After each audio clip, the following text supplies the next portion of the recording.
Social justice warriors just have to turn absolutely everything into some sort of identity politics issue.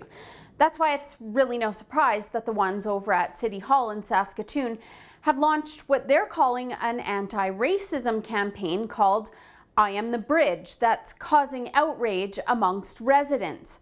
The campaign features a billboard with a white man posing beside a quote that says, "I have to acknowledge my own privilege and racist attitudes." But they didn't stop at billboards. They also made some videos like this one. Not only am I First Nations, I'm a woman, and I'm also gay.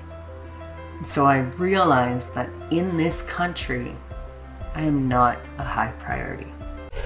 City Hall councillors who use taxpayer money to fund the campaign say that these are real people that provided real quotes, but they clearly chose who they wanted representing their narrative based on ethnicity. So what it's projecting to people is that only whites can be racist and only minorities can be victims, which is an idea that normal people reject, hence the anger coming from citizens. What City Hall didn't take into account is that according to the definition of racism, which includes the belief that members of each race possess characteristics or abilities specific to that race, is that the campaign is actually pretty racist. Mayor Charlie Clark says that the campaign is about building relationships and shared understanding, while Idle No More co-founder Sheila McLean says it's about educating people on privilege and racism. Federation of Indigenous Sovereign Nations Chief Bobby Cameron says it's a good thing because it's generating discussion, but then goes on to say we can't change the attitudes of 50 and 60-year-olds who have always hated people for their skin color.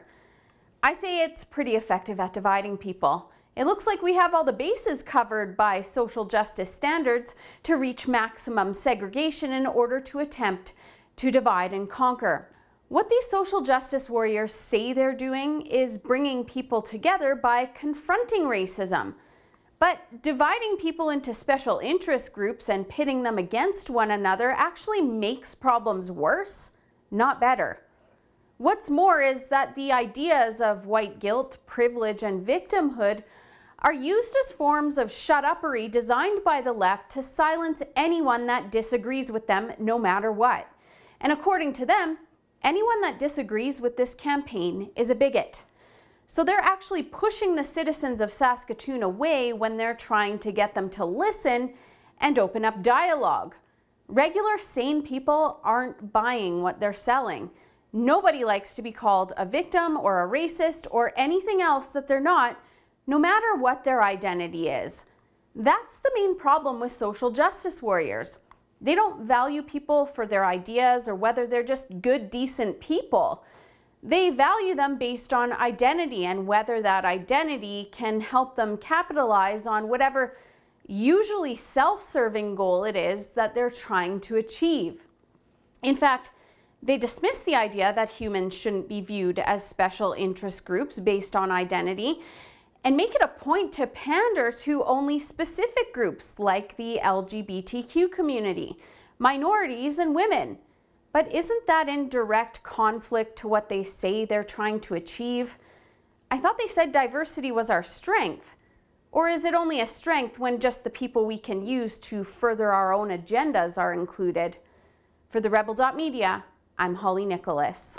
Thanks for watching. If you liked that video and you haven't already, make sure you hit that subscribe button so that you don't miss the other side of the story that you're just not going to find anywhere else.